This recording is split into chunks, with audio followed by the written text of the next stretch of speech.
차창밖을 내다보던 박정희가 갑자기 눈물을 흘리기 시작했습니다. 옆자리에 앉아있던 서독 대통령 류브케는 깜짝 놀라 무슨 일이냐며 물었죠. 그 후 대통령이 탄 리무진은 서독 수도인 본을 떠나 라인 강변을 따라서 하이델베르크를 향해 내려가는 중이었습니다. 박정희는 강가에 늘어선 아름다운 집들과 풍요롭게 사는 독일 국민들을 보고 있자니 가난하게 살고 있는 우리 국민들이 불쌍해서 눈물이 나네요. 라고 답했습니다. 그러자 류브케는 양복주머니에서 손수건을 꺼내 눈물을 닦으라고 건네주었습니다. 사실 이 실크 손수건은 류브케의 부인이 사랑의 징표로 만들어준 것으로 정작 류브케도 지금까지 단 한 번도 사용하지 않은 손수건이었죠. 이 광경을 앞자리에서 보고 있던 통역을 맡은 백영훈 박사가 분위기를 바꿔보려고 농담을 던졌습니다. 하하, 두 분을 앞에서 이렇게 뵈니 마치 다정한 부자지간인 것처럼 보입니다. 이참에 아예 저희 박 대통령을 양아들로 삼으시는 게 어떻겠습니까?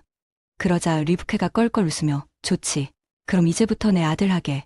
하고 대답했습니다. 그러자 박정희가 말했죠. 아버지, 솔직히 저는 오늘 하이델베르크보다는 우리나라 광부들이 일하고 있는 탄광을 꼭 한번 보고 싶은데 그렇게 해주시면 감사하겠습니다. 그 말을 들은 류브케는 경호원들에게 즉시 차를 돌려 북쪽 뒤스부르트의 탄광으로 갈 것을 명했습니다. 두 대통령이 예정에 없던 탄광에 도착하자 탄광소장은 소스라치게 놀라서 어쩔 줄을 몰라 쩔쩔맸습니다. 박정희는 소장에게 물었죠. 소장, 이 탄광의 광부들 중에서 나처럼 체구가 작은 광부도 있습니까?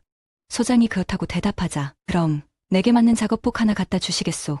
두 사람은 작업복을 갈아입고 리프트를 타고 수백 미터를 내려가 막장에 도착했습니다. 캄캄하고 무더운 막장 속은 희미한 불빛 속에서 새까만 분진과 요란한 차감기와 드릴 소음으로 정말 생지역 같은 곳이었죠. 두 사람을 따라 내려온 탄광소장이 작업을 멈추라고 소리치자 광부들이 의아한 듯 작업을 멈추고 뒤를 돌아보았습니다. 그곳엔 놀랍게도 고국에서 날아온 우리나라 대통령이 있었죠. 광부들은 너나 할 것 없이 박정희 대통령을 얼싸안으며 울었습니다. 박 대통령도 눈물을 글썽이며 우리 후손만큼은 결코 이렇게 타국에 팔려나오지 않도록 하겠습니다라고 말했고 옆에서 이를 지켜보던 류브케도 눈물을 흘렸습니다. 한편 대통령이 갑자기 예정에 없던 함부른 탄광으로 일정을 바꿨다는 소식을 듣고 깜짝 놀란 에드하르트 총리는 급히 헬기를 타고 탄광에 도착했습니다. 그곳에는 분진으로 뒤덮여 시커멓게 얼룩진 얼굴에 눈이 벌겋게 충혈된 채로 서 있는 두 대통령이 있었죠. 에드하르트가 류브케에게 물었습니다. 카카, 대체 무슨 일이 있었습니까?